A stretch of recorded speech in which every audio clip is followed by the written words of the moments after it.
Boa tarde a todos, a todas, a todes, participantes do 5º Colóquio Luso-Afro-Brasileiro em Questões Curriculares e do 6º Informar-se. É com muita alegria e satisfação que estendo as saudações aos professores, pesquisadores, pesquisadora da mesa, professora Alice Cassimiro Lopes, da UERJ, ao professor Fernando Tavares, de Cabo Verde, da Unilab, ao professor Alfredo Veiga Neto, da URGS, e ao professor Juarez Tizen, da Universidade Federal de Santa Catarina. Eu sou a professora Maria Cláudia Silva do Carmo, da Universidade Estadual de Feira de Santana, e estarei na mediação da mesa das nossas conversações curriculares, e é uma honra dividir esse espaço, tempo formacional, com estes profissionais do campo do currículo e da formação de professores, para assim conversarmos sobre currículo e contemporaneidade, tempos presentes e transformações. Os colegas terão 20 minutos. Assim que a gente estiver completando os 15 minutos, eu informarei que falta 5 minutos. Portanto, eu quero agora pedir licença para fazer a leitura dos currículos, das itinerâncias formacionais e acadêmicas dos nossos queridos colegas. Começo assim pelo professor Fernando Tavares, de Cabo Verde, que é pós-doutor em Educação, professor adjunto do Instituto de Humanidades e Letras, da Universidade Federal da Integração Internacional da Lisofonia Afro-Brasileira, Unilab, Campos dos Malês, que fica localizado na cidade de São Francisco do Conde, Bahia. Coordenador do Centro de Estudos Interdisciplinares Africanos e das Diásporas, professor visitante convidado do curso de mestrado em Pedagogia da Universidade de Santiago de Cabo Verde, docente nos cursos de licenciatura em Pedagogia e bacharelado em Humanidades da Unilab, professor visitante da Faculdade de Educação da Universidade de São Paulo, vice-presidente da Sociedade de Filosofia da Educação de Países e Comunidades da Língua Portuguesa, foi diretor do gabinete da ministra do Mar no governo da Segunda República de Cabo Verde, diretor do gabinete da ministra da Agricultura no governo de Cabo Verde, diretor também da Secretaria do Estado de Pescas do governo também de Cabo Verde, foi diretor da campanha no Brasil do presidente da República de Cabo Verde, Dr. Jorge Carlos de Almeida Fonseca, isso em 2016, e desenvolve pesquisas nas áreas de filosofia, educação e filosofia da educação, com enfoque na filosofia e epistemologias africanas, estudos africanos, pós-coloniais, afrocentricidade, educação e descolonização do saber, e coordena o grupo de pesquisa intitulado Pedagogia Sankofa e Descolonização do Saber e do Currículo Escolar em África e na Diáspora Africana, diretório do CNPq. Seja bem-vindo, boa tarde, professor Fernando Tavares. Assim eu passo também agora a fazer a leitura, peço licença a vocês, para fazer a leitura do currículo do professor Alfredo Veiga Neto, uma síntese, né, das suas itinerâncias acadêmicas.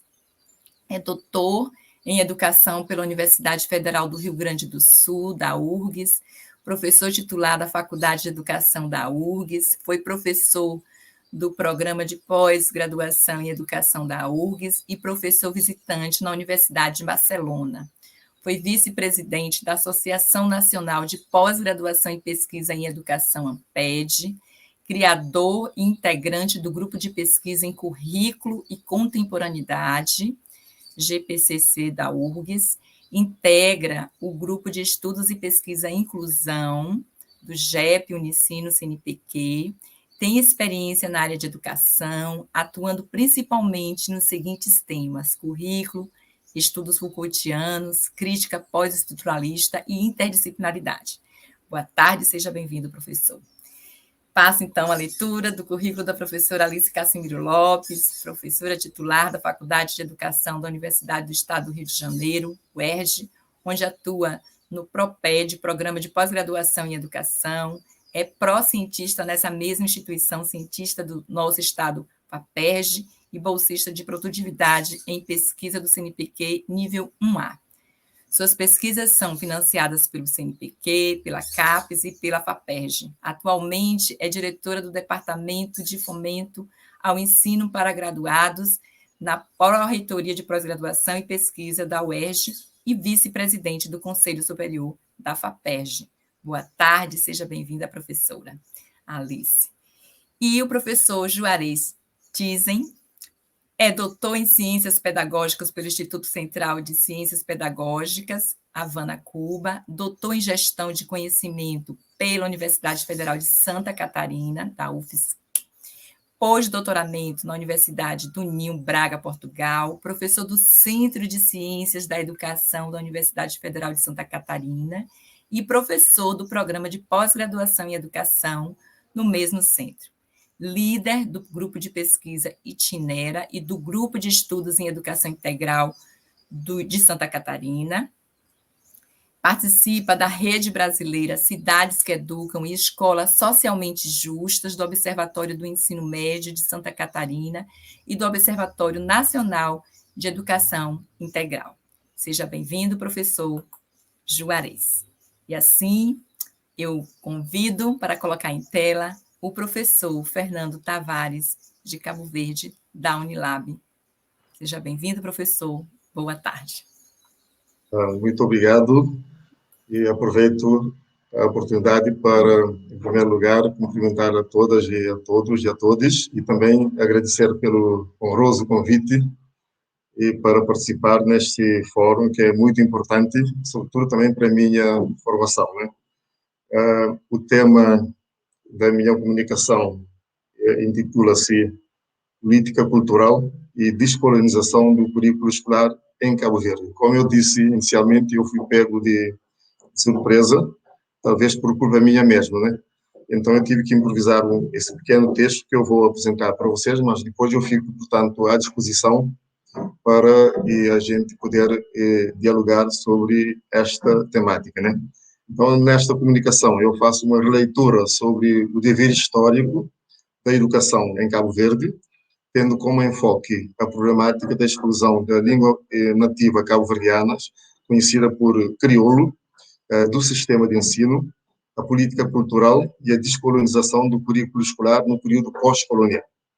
Trata-se de uma abordagem metodológica, histórica, etnográfica, que procura confrontar experiências didáticas e curriculares bem-sucedidas, cuja língua nativa cabo-verdiana é veiculada como idioma oficial de ensino e aprendizagem em algumas escolas do ensino fundamental e médio que atendem alunos da diáspora cabo-verdiana residentes nos Estados Unidos da América e com experiências pedagógicas neocoloniais remanescentes em Cabo Verde, cuja língua materna continua sendo excluída do sistema de ensino.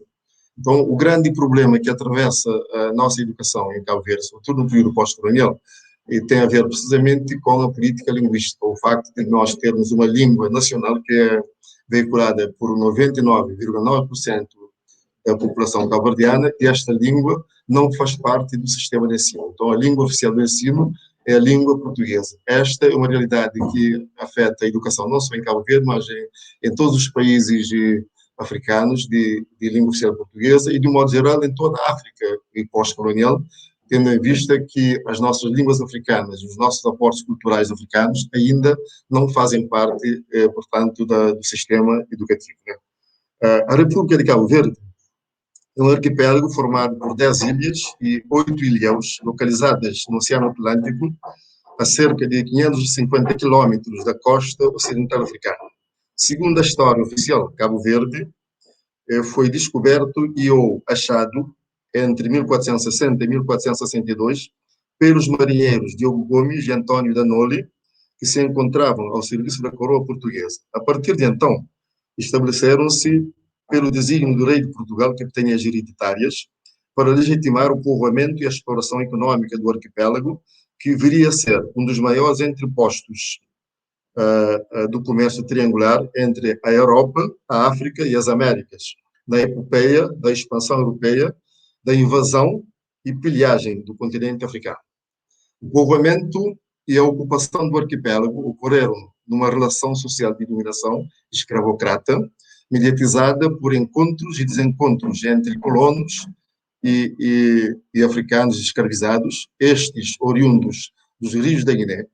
Foi nesse âmbito que a coroa portuguesa fundou na Ilha de Santiago a cidade da Ribeira Grande, um dos primeiros entrepostos do comércio de escravizados, que há cerca de 10 anos atrás foi tombada pela Unesco como Património Histórico da Humanidade. A partir dessa tragédia histórica, iniciou-se nesse arquipélago atlântico da Macaronésia uma aventura que o historiador e antropólogo luso-cabo-verdiano António Carreira cunhou de aventura crioula. Crioulo é a denominação atribuída à língua nativa engendrada nesse arquipélago, resultado do cruzamento de línguas lusitana e africanas, então veiculadas pelas populações que participaram no povoamento e na formação da sociedade. Desde os primórdios da sua formação no arquipélago até finais do século XIX, a língua crioula ou língua cabo-verdiana foi basicamente o idioma dominante e predominante em Cabo Verde, veiculado tanto pelos colonos e seus descendentes quanto por nativos africanos e ou afrodescendentes estantes no arquipélago. Com o fim da monarquia liberal e o advento da República em Portugal, o Estado português assumiu o comando da instrução nas antigas províncias coloniais africanas, inclusive em Cabo Verde. Neste âmbito, a Igreja Católica, que desde os primórdios do povoamento detinha o monopólio da escolarização no arquipélago, perdeu esse privilégio e desde então decretou-se que o português passasse a ser a língua oficial de comunicação em todo o arquipélago, sendo que o crioulo foi subjugado para as margens da sociedade, passando a ser considerado como jargão, língua subalterna ou língua de pretos. Como se não bastasse, o Estado português investiu pesadamente numa campanha ideológica que tinha como meta a extinção da língua e cultura crioulas e a assimilação da língua e cultura portuguesa com o intuito de perpetuar a ideologia do poder colonial. O Estatuto do Indigenato, decretado pelo Estado Novo de Oliveira Salazar no início da década de 30 do século passado, tentou cumprir esse desiderato estabelecido pela metrópole colonizadora, que consistia na separação discriminatória e racista entre assimilados e indígenas, sendo que os primeiros eram tidos como civilizados e estes últimos como não civilizados. Nesse sentido, a escola, através da instrução pública e da língua oficial portuguesa, foi o principal instrumento de inculcação ideológica que os colonizadores portugueses utilizaram para imporem a sua ideologia com vista à manutenção do status quo colonial. Com a conquista e a proclamação da independência de Cabo Verde em 1975, inaugura-se uma nova fase na história política, econômica e cultural do país. A palavra de ordem consignada nos discursos políticos da nova elite dirigente, que foi a ideologia da reconstrução nacional e a reafirmação da identidade cultural. Com efeito, a instauração de uma nova ordem política institucional coincide com a proliferação de um novo discurso pedagógico norteado pela busca de reafricanização das mentes dilaceradas pela dominação colonial portuguesa. Esse novo discurso começa a configurar-se a partir do nacionalismo independentista liderado por Amílcar Cabral no discurso da luta de libertação. Na mesma perspectiva que António Gramsci, Cabral postulava o suicídio da pequena burguesia como classe e sua ressurreição com o povo como condição para a autenticidade da revolução. Esse postulado é reconfirmado pelo ex-presidente da República, Aristides Pereira, num discurso proferido nos primórdios da independência nacional, em que afirmava: expulsamos os colonizadores, agora precisamos descolonizar nossas mentes. A descolonização das mentes, que equivale à reafricanização dos espíritos, requer, além da mudança política, também a emancipação cultural, traduzida principalmente na valorização da língua e cultura nativas e sua integração no sistema de ensino. Mas a emancipação cultural estava muito aquém do ideário da libertação, na medida em que a mudança política alcançada pelo advento da independência nacional precisava se traduzir também na reafirmação de uma identidade cultural endógena, o que pressupunha uma espécie de ruptura cultural com o sistema colonial. O legado de alienação cultural herdado do colonialismo não favoreceu o subsídio de classe, como postulado por Cabral, na medida em que a nova elite dirigente continua veiculando a língua portuguesa como símbolo de prestígio e diferenciação sociais. A autodeterminação política não operou a renascença cultural como tinha sido idealizada pelo nacionalismo africano. Apesar das iniciativas populares empreendidas na era pós-colonial pelo novo poder constituído na promoção e democratização do acesso à educação em todos os níveis de ensino e formação por todas as camadas sociais, a escola cabo-verdiana continua produzindo e reproduzindo a alienação cultural, excluindo a língua e outras manifestações das culturas locais do sistema de ensino.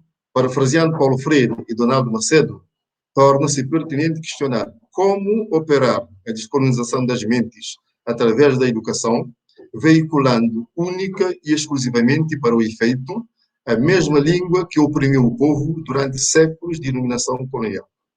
Enquanto não houver políticas curriculares emanadas da cultura como síntese dinâmica da sociedade e da história, é permitido ajuizar que a independência política representa, em certa medida, a transição do poder de uma classe do tipo colonial para uma elite dirigente nacional assimilada e incapaz de operar mudanças significativas no campo da educação, com vista à descolonização do saber e do currículo escolar.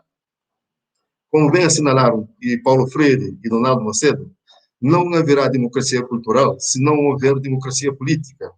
Ao perpetuar, no período pós-colonial, a veiculação da língua portuguesa como único idioma oficial do ensino, em desabono da língua nativa e de outras manifestações culturais locais, a escola cabo-verdiana vem promovendo o neocolonialismo cultural, praticando assim o que o educador congolês Pierre Kitava Sandi chamou de metropolização do ensino.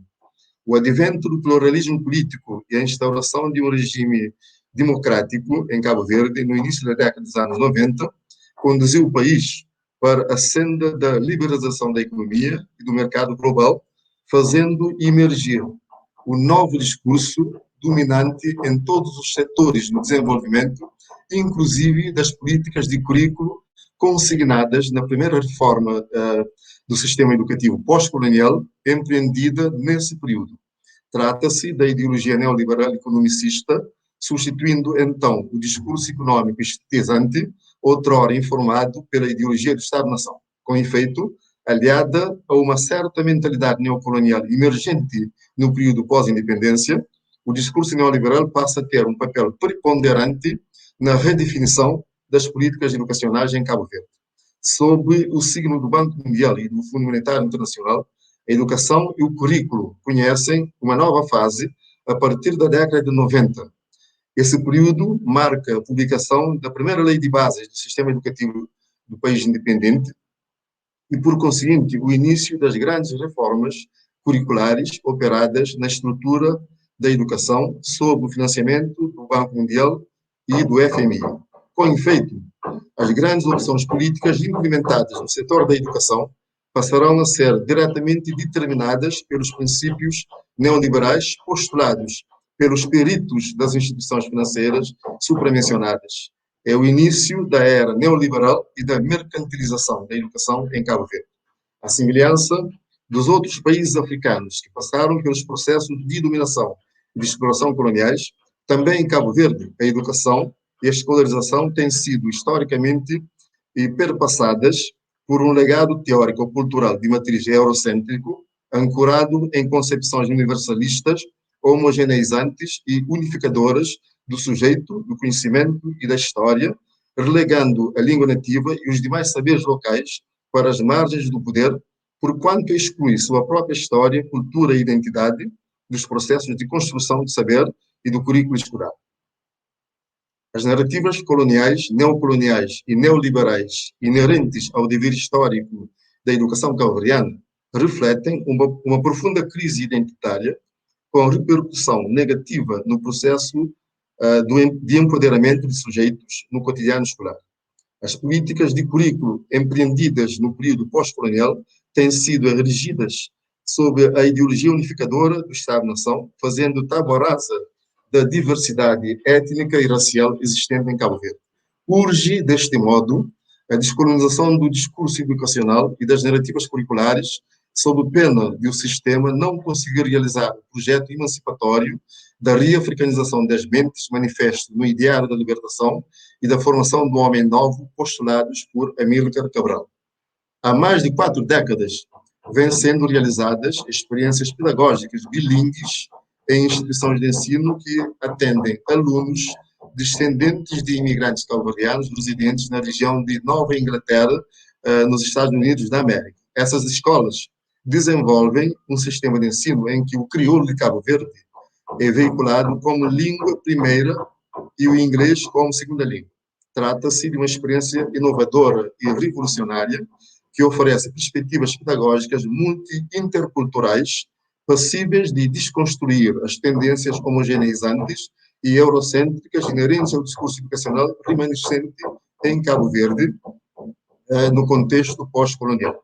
Esse discurso tem como vanguarda uma elite política e intelectual pós-colonial, culturalmente assimilada e descompromissada com o projeto nacionalista africano de reafricanização das mentes.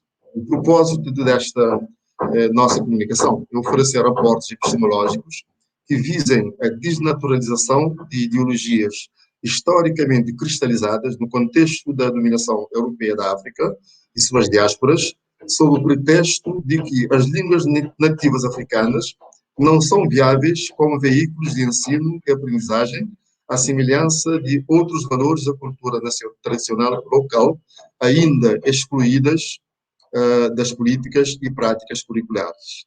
Na diáspora cabo-verdiana, residente nos Estados Unidos da América, existem experiências didáticas revolucionárias decorrentes da lei Bilingual Education Act, que, mesmo indiretamente, possibilitam o ensino de línguas e culturas nativas de comunidades migrantes e minorias étnicas, que possam contribuir de forma paradigmática para se repensar a descolonização das políticas e práticas curriculares em Cabo Verde.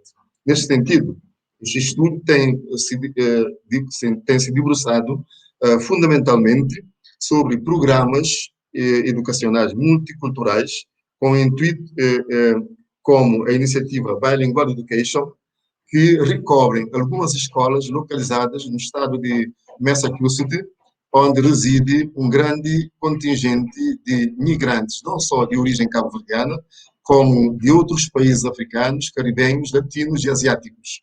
O desvendar das motivações político-ideológicas subjacentes à exclusão da língua crioula do sistema de ensino em Cabo Verde requer um olhar sobre a escola a partir do cotidiano, no sentido de captar o modo como os diferentes sujeitos constroem suas identidades face à dinâmica dos permanentes conflitos que assolam o dia-a-dia escolar.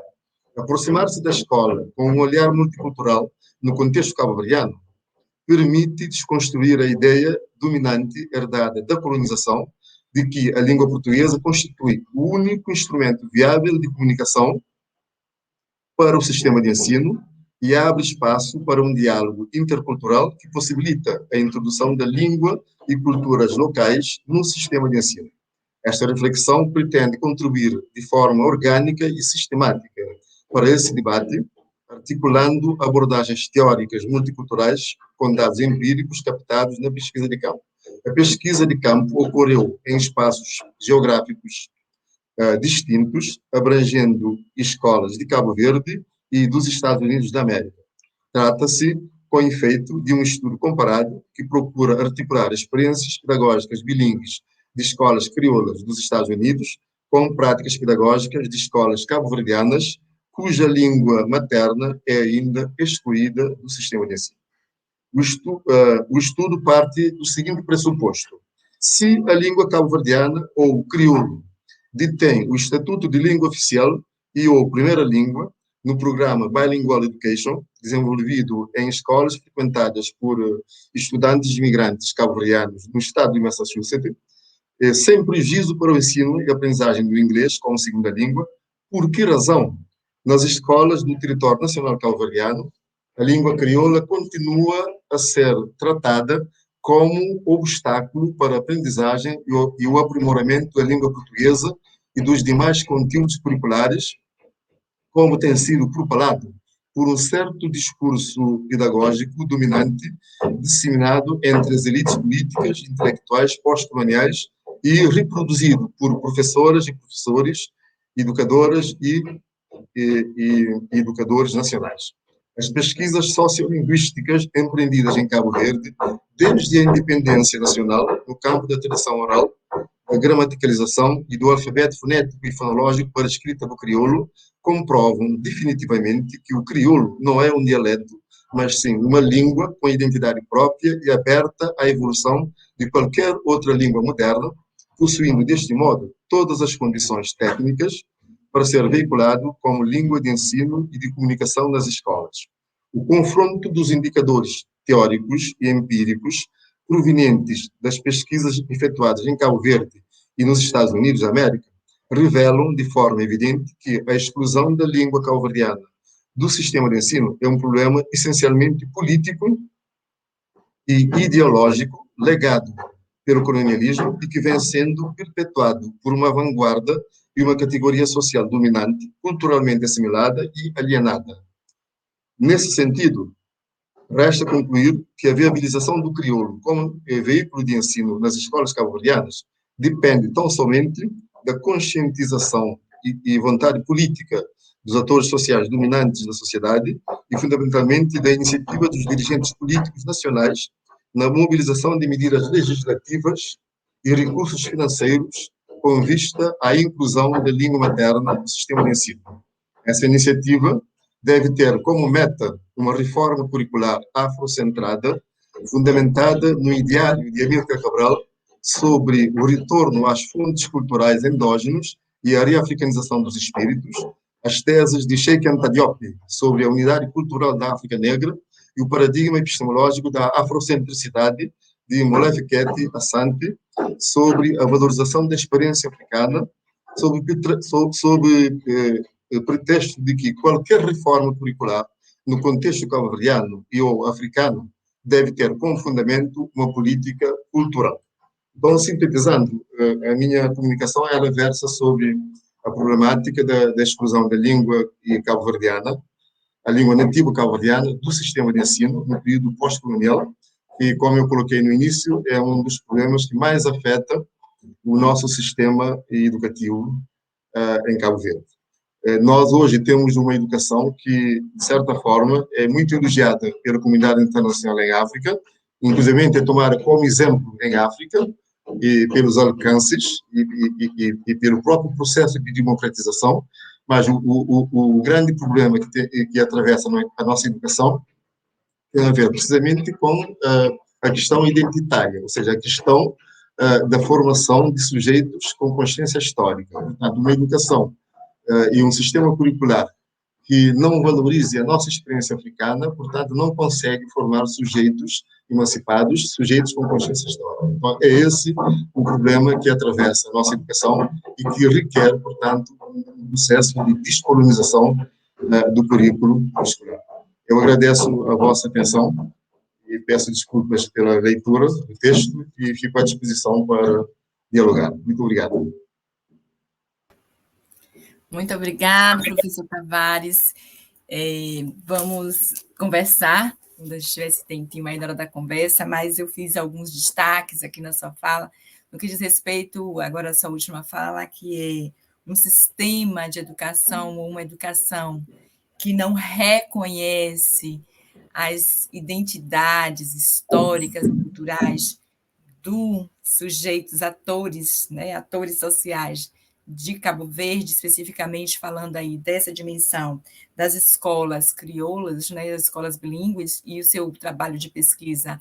Eu acho que ele traz experiências aqui também muito para a gente socializar, para a gente dizer assim, fiquei muito curiosa para saber que experiências interculturais foram realizadas e para a gente poder também falar, né, sobre isso, mas também não perder de vista de uma questão que é colocada aí, que são as reformas curriculares principalmente a partir da década de 1990, pelas políticas neoliberais, né, em Cabo Verde. Então, acho que a gente vai estender um pouco aí esse diálogo acerca das nossas conversações sobre esse tema tão caro que você trouxe para a gente.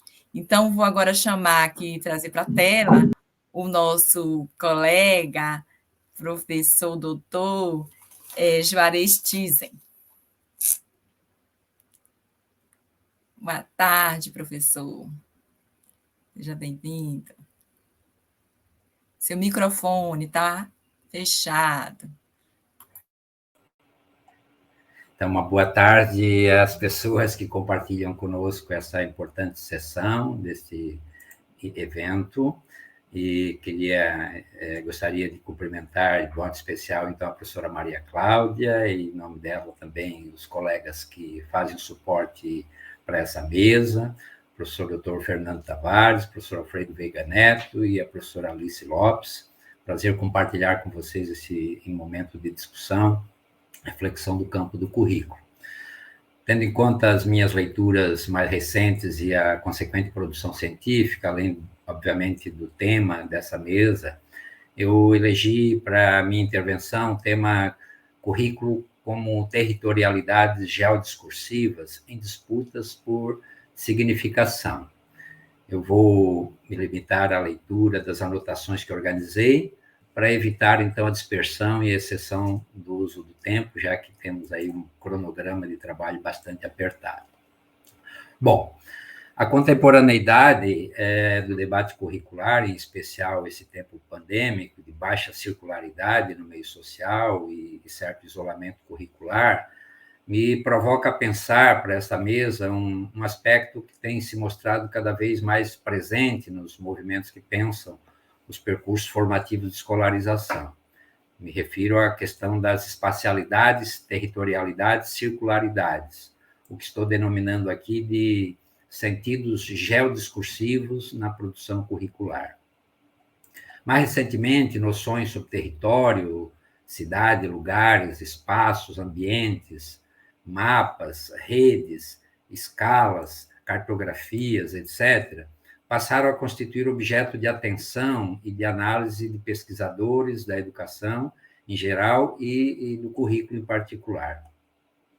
Nos rastros do tratamento que vem sendo dado à categoria tempo, que desde o engendramento da escola burguesa orienta conceitos em arquiteturas curriculares, distintas noções de espacialidade e territorialidade ganham destaque, suponho eu, demandadas tanto pela expansão das interfaces entre áreas na produção do conhecimento, quanto pelos arranjos econômicos, sociais, políticos e culturais que marcam o tempo presente, sobretudo pela potência da virtualização do mundo e da vida. Nesse contexto, conceitos outros vão sendo movidos e apelam para a relação da educação e da formação humana com territórios e seus fluxos. Destaque-se categorias como multiterritorialidades, interterritorialidades, desterritorialidades, reterritorialidades, lugaridades, espacialidades e tantos outros. Expanda-se, notadamente, um interessante diálogo entre a educação, a geografia, a arquitetura, a antropologia, a sociologia e tantas outras áreas que ajudam a pensar a constituição formativa do humano. Nos fluxos dessa relação, ganham potência noções que envolvem subjetivação, relações de poder, constituição identitária, a geopolítica do conhecimento, limites e borramento de fronteiras, colonialidade e decolonização e tantas outras. Neste âmbito, território, cultura, poder e discurso parece mesmo constituir espacialidades contíguas. A professora Maria dos Remédios de Brito, em um de seus textos, aciona Deleuze, para quem o território só vale em relação ao movimento no qual dele se sai. Não há território sem um vetor de saída, sem desterritorialização, com deslocamento para outro lugar e, nesse deslocamento, a reterritorialização. Uma subjetividade desterritorializada é operada pelo movimento, pelo deslocamento, torna-se criadora, pois se constitui sempre nesse movimento de territorialidade, desterritorializando-se e reterritorializando-se. Eu considero interessante pensar currículo nessa perspectiva de um movimento de saída que não cessa em direção incerta, que parte sempre contingencialmente de um lugar, território, apenas como ponto de passagem, como tentativa de estabilização, de significação. Um percurso provisoriamente se lugariza, movendo sentidos interminavelmente reterritorializados. Assim, no âmbito do acontecimento e de seus fluxos, território simbólico e material do currículo constituem processos comuns que transitam nas entranhas das escolas e demais instituições formativas. Escolas são ambientes culturais sem fronteiras, nos quais são mobilizados modos educativos de construção e reconstrução do mundo, de sociedade, de conhecimento e de vida. Ao assumir provisoriamente currículo como território social da política cultural, defendo haver, em sua dinâmica, inextricável relação entre o material e o simbólico, o que estou denominando aqui de movimento geodiscursivo, como dinâmicas constitutivas da vida em trajetórias de formação geossimbolicamente espacializadas, capazes de conectar experiências, afetos, cognição, identidades, desejos. Entre os conceitos mobilizados nesse exercício de pensar currículo como movimento geodiscursivo, incluo os produzidos no próprio campo dos estudos curriculares em distintas linguagens, abordagens, além de outros emprestados, como disse, da geografia, da arquitetura, da filosofia.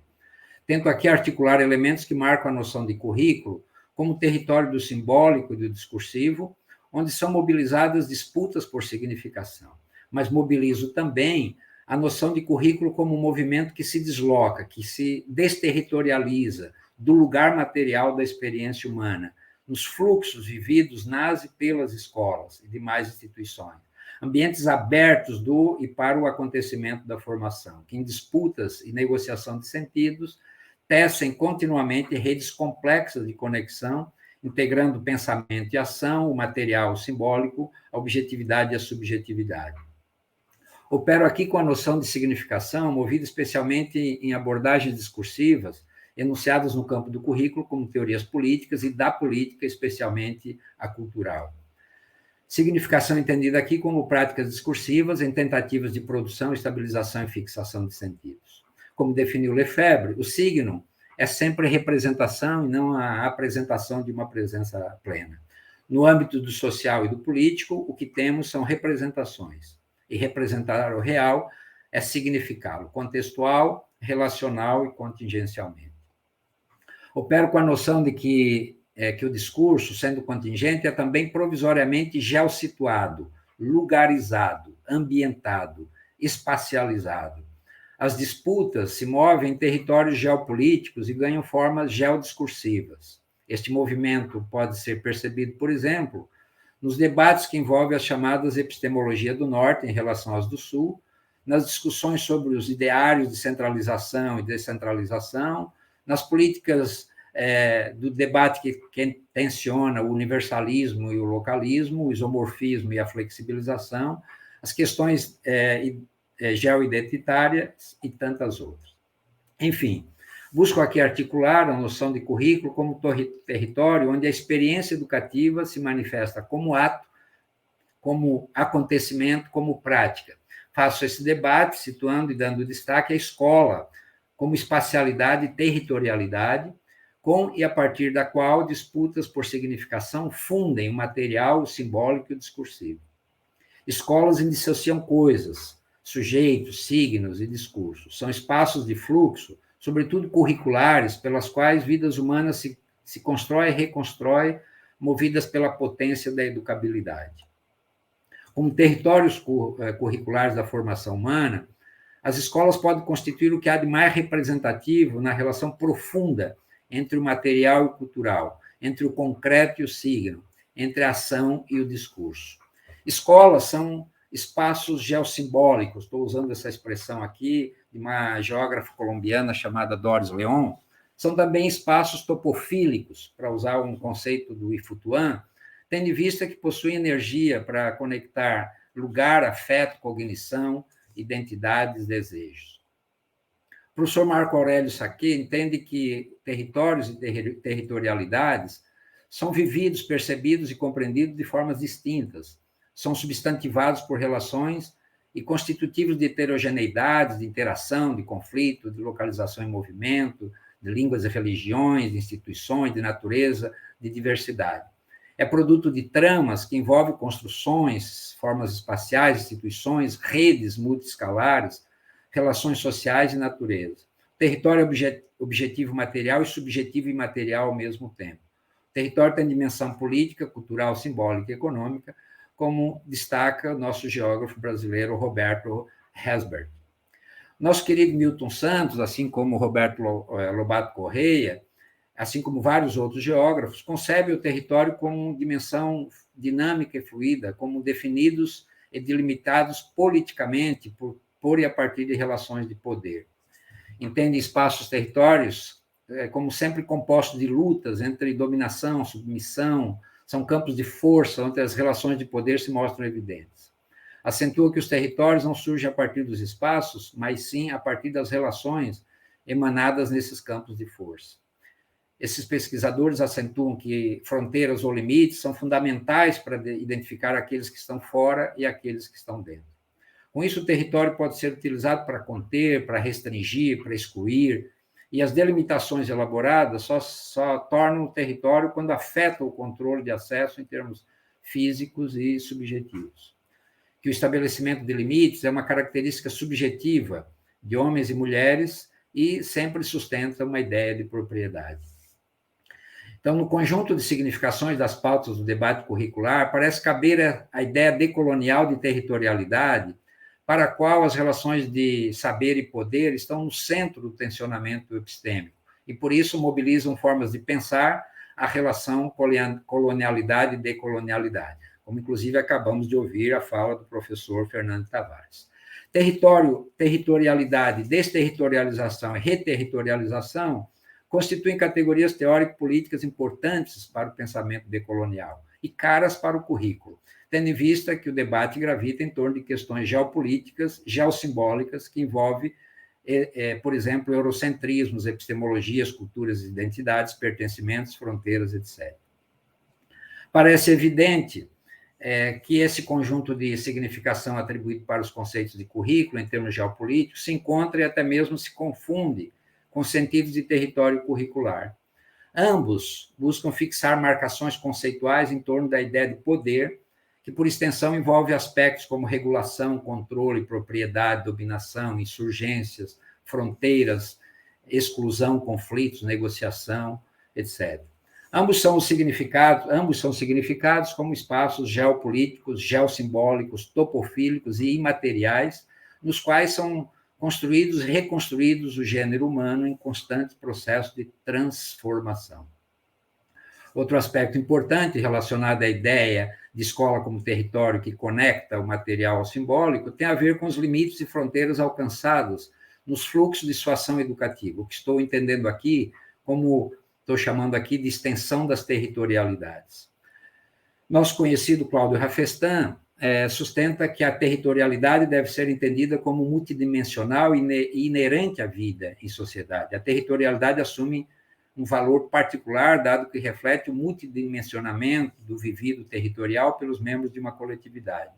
Homens e mulheres vivem ao mesmo tempo o processo territorial por intermédio de um sistema de relações existenciais.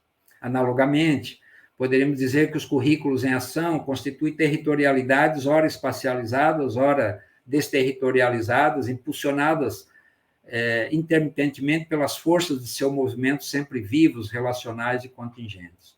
Ou como refere o nosso coordenador do evento, professor Roberto Macedo, nesse solo movente, somos todos curriculantes. Nossa colega Maria Isabel Cunha também entende que a dimensão humana é que pode transformar o espaço em lugar. O lugar se constitui quando atribuímos sentido aos espaços, ou seja, reconhecemos a sua legitimidade para localizar ações, expectativas, esperanças e possibilidades. Quando se diz que esse é o lugar de, extrapolamos a condição de espaço e atribuímos um sentido cultural, subjetivo e muito próprio ao exercício de tal localização. Aí entra em jogo as representações que os sujeitos fazem dos lugares e o sentido que atribuem aos mesmos. As espacialidades do currículo nas escolas, universidades ou em qualquer outra instituição educativa se transformam em lugares na medida que pessoas nele transitam, interferem, estabelecem rede de relações, mobilizam, produzindo sentido, fazendo escolha, disputando posições. Essa noção de currículo como movimentos geodiscursivos em espaços, territórios, lugares, nos quais os sujeitos estabelecem relações, produzem vidas, sentidos de conhecimento e cultura, certamente não se coaduna com a ideia de currículo com fronteiras físicas. Pelo contrário, os currículos se estendem por redes de relações que envolvem um sem número de escalas geossimbólicas. Para Vignon Frago, não apenas o espaço escola, mas também sua localização, a disposição dele na trama urbana dos povoados e cidades tem que ser examinada como elemento curricular. A produção do espaço escolar no tecido de um espaço urbano determinado pode gerar uma imagem de escola como centro de um urbanismo racionalmente planificado ou como uma instituição marginal. Assim como as espacialidades e territorialidades, as redes também movem sentidos de e para currículo, especialmente porque conectam espaço, inclusive de escolas, aos demais contextos do mundo físico e simbólico. As redes são constituídas por relações que se produzem em distintos aspectos pela própria dinâmica cotidiana do currículo nas trajetórias de formação. Elas podem ser tecidas de toda a ordem de fios, epistêmicos, culturais, de afetos, de influência, de imagens, de sons e palavras, de hipertextualidades e de resistências. Para a professora Maria Solonilde Ferreira, currículo representa redes tecidas em tramas do saber e do fazer, pelos atores sociais da diversidade e realidades vividas, nas interações entre a vontade e a afetividade, implicadas na interação e na ação. Currículos, territórios curriculares são, portanto, redes sem fronteiras que se ampliam no movimento em direção incerta, como emaranhados de vias que se entrecruzam ou, se preferirmos, como rizomas. O professor Alexandre de Carvalho Santos entende que o currículo rizoma é feito de mapas movediços. De novo, aqui a territorialidade. O mapa vaza, se espalha, nomadiza, desterritorializa-se dos centros disciplinares. O currículo implica em agenciamentos que atravessam o espaço geográfico, pois ele pode ser também psicossocial. O movimento de desterritorialização pode ser entendido como ato de inventar e abandonar territórios.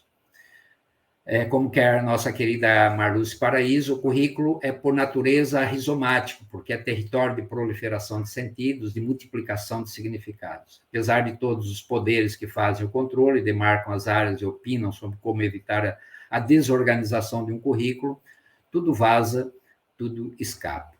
Escolas e universidades, em seus fluxos curriculares, lidam com conhecimentos, saberes e valores, crenças, enfim, um amplo repertório simbólico que se move por via da linguagem transformada em enunciados e formações discursivas. Não obstante as ações sejam reguladas nas suas intencionalidades, a tradução na comunicação é sempre autônoma, ou seja, constituída por divergências, acordos, instabilidades, negociação e fuga. Portanto, os sentidos da comunicação, na operação com qualquer repertório de conhecimento ou com outro aspecto do discurso curricular, não se deixam capturar por inteiro. Sentidos se emaranham, se desterritorializam. Termino minha intervenção, destacando o que indicam os professores Francisco Santos Diniz, Ana Cristina Costa e Raimundo Erudino Diniz, os quais, ancorados nas formulações de Deleuze e Guattari, entendem que a escola deve imitar o nômade e revalorizar a territorialidade dos sócios, da identidade que é formada a partir do meio circundante. O nômade cria e recria territórios. A escola deve criar e recriar currículos territórios. O currículo é o devir que se anuncia, é o mapa que muda a partir de iniciativas coletivas que se rompem, se espalham, polarizando novas práticas, novos caminhos, territórios sem fim. Muito obrigado, gente. Fico aí à disposição para depois para o debate. Obrigada, professor Juarez Thyssen. Muito interessante e dá para a gente ficar pensando, provocando também a gente pensar por outras lentes e fazer outros deslocamentos, mas me parece muito cara essa perspectiva, esse pensar do currículo esses sentidos geodiscursivos, também na perspectiva da formação, né? Não só também o currículo, mas currículo e formação como esse binômio que está aí o tempo todo nos instigando e é movente, e, como o senhor colocou muito bem, percurso de provisoriedade como saída, esse movimento de saída. Então, a gente volta a conversar mais, se a gente tiver tempinho, acredito que sim, sobre essas suas provocações aí que você trouxe para a gente, no sentido de a gente fazer uma conversação, né? Principalmente nesses sentidos geodiscursivos. E agora eu quero chamar aqui o nosso colega, pesquisador, professor, doutor Alfredo Veiga Neto. Boa tarde, seja bem-vindo, professor. Boa tarde, eu saúdo os colegas presentes nessa tarde, os colegas também, agradeço o convite feito para estar aqui com vocês e me sinto muito honrado de participar ao lado de pessoas que eu aprendi ao longo do tempo a admirar e respeitar academicamente e pessoalmente. Eu quero determinar as bases, digamos assim, né, os pontos de partida dessa minha breve fala, de um lado, né, um olhar sobre a história do currículo, entendendo o currículo, como esse artefato pedagógico de subjetivação. É uma pegada, um olhar interessado nos estudos Foucaultianos. Então, de um lado isso. De outro lado, e ao mesmo tempo, a minha fala com um olho, com um olhar, com uma preocupação nisso que está norteando esse nosso encontro, que são as transformações contemporâneas. Transformações sociais, econômicas, culturais, pedagógicas, políticas profundas que estamos atravessando, especialmente de dois anos para cá, com a assim chamada pandemia covídica, é um nome que eu não uso mais, e já explico depois por quê, e uso sindemia covídica, mais em sintonia com a literatura anglofônica, e depois eu explico por quê. Então, eu estou com um pé, né, nesse entendimento do currículo como artefato pedagógico encarregado de disciplinar e de normalizar. Portanto, um artefato pedagógico envolvido com a subjetivação. E, ao mesmo tempo, e com consequência, envolvido com o que se chama hoje a sociedade disciplinar, ou se chamam as sociedades disciplinares, não disciplinadas. Disciplinares que estão em ocaso, e há sugestões de vários colegas e de vários especialistas em falarmos hoje, a partir de hoje, de 2 décadas para cá, falarmos de sociedades de controle. Mas eu não quero entrar tanto nisso, eu quero me fixar muito com essa noção de disciplinamento e normalização. Então, do lado das transformações contemporâneas, nós temos esse caso mais do que evidente da sindemia covídica. Covid, que é uma afecção altamente transmissível e deletéria, causado pelo vírus denominado SARS-CoV-2, oficialmente assim denominado, e que surgiu como vírus detectável no final do ano de 2019. E logo foi reconhecido essa afecção como uma pandemia, já no início, nos primeiros meses de 2020, e com grandes e sérios e tristes efeitos a nível planetário. Eu chamo aqui um pouquinho de atenção, então, para o uso da palavra sindemia, que foi proposta essa palavra na década de 1990 em 1994 e foi publicado em 1995 pela revista The Lancet, que é, sem dúvida alguma, a revista mais respeitada no campo da epidemiologia e também no campo da hematologia, e foi sugerida por um antropólogo e médico estadunidense chamado Merrill Singer, para se referir às novas pandemias da modernidade. Claro que não havia ainda a nossa Covid, a nossa crise covídica, que foi aparecer bastante tempo depois, mais de uma década depois, mas que se enquadra perfeitamente no conceito de sindemia. E isso é importante para eu dar as bases para o que eu vou falar sobre o currículo. A sindemia é uma palavra, é um neologismo, então, formado de demos, tema, né, que é a palavra grega para povo, e sim é da síntese, da união, daquilo que une, daquilo que junta. E a sindemia, então, é um nome que foi escolhido por Merrill Singer para denominar esses problemas de saúde coletiva que não se dão simplesmente, hoje em dia, no plano da saúde coletiva, mas problemas que se dão no plano da economia, no plano da sociologia, no plano da pedagogia, enfim, e no campo geral da cultura. Portanto, é uma imagem muito, muito, muito mais complexa do que as pandemias, por exemplo, medievais, ou mesmo do que as pandemias, a pandemia da gripe, por exemplo, ou das pestes negras, que assolaram principalmente a Europa, e outras pandemias. Muito mais do que as pandemias, uma sindemia, ela afeta e é afetada por outros componentes de outra natureza, e até mesmo alguns desses componentes, né, que são da saúde, por exemplo, comorbidades, e que podem se atenuar ou se potencializar positivamente pela ação da sindemia.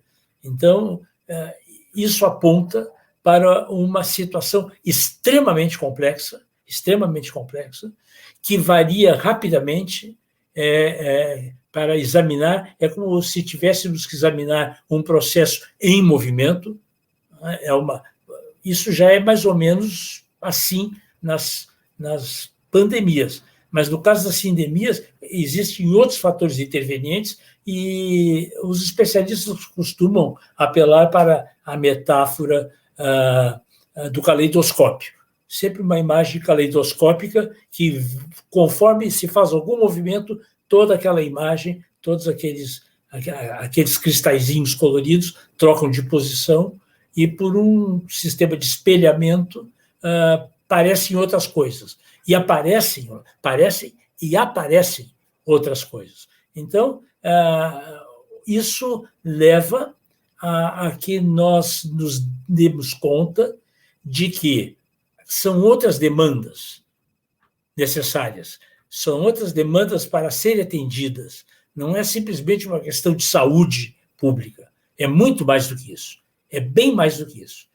E exatamente por ser bem mais do que isso, que exige pensamentos complexos, exigem raciocínios capazes de compreender e compreender os fenômenos e operar com eles. São fenômenos multifatoriais, são fenômenos temporais, são relações lineares, como, por exemplo, as percentagens, mas não só as relações lineares, mas relações não lineares, relações quadráticas, logarítmicas e assim por diante. Isso faz com que aquelas pessoas que não têm um bom preparo, um razoável preparo educacional, ou um preparo de leituras, ou um preparo de elaboração mental com fenômenos complexos, tenham muita dificuldade de compreender a sindemia. Né? E pensam, em geral, essas pessoas, que a sindemia é um fenômeno de saúde, então basta dar uma medicação, um medicamento qualquer, ou preventivo, ou curativo, ou, enfim, ou abortivo, e que vamos resolver o problema. Não é assim. Esse é o problema. Não é assim. Pensar nas sindemias exige pensamento complexos, capazes de compreender e operar com esses fenômenos que não são simples, são multifatoriais, são temporais. Existia no ano passado um entrevistado, um epidemiologista entrevistado, que insistia muito nas suas entrevistas em comparar a operação, o tratamento, os cuidados com a Covid, né, com a crise covídica, da Covid-19, a trocar um pneu de um automóvel com um automóvel em movimento. Então, isso incorpora o movimento, né, e pensar fora de uma situação estática é muito mais difícil do que pensar em fenômenos puramente lineares e estáticos.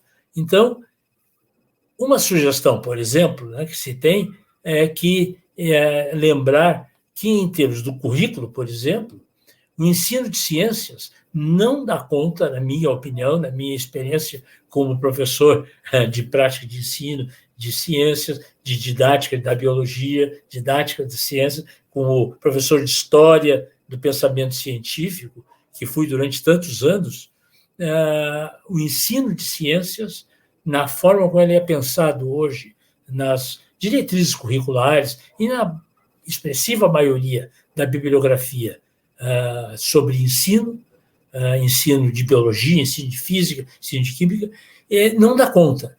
Esses ensinos não dão conta do que é necessário, que é aquilo que pode se chamar uma educação científica.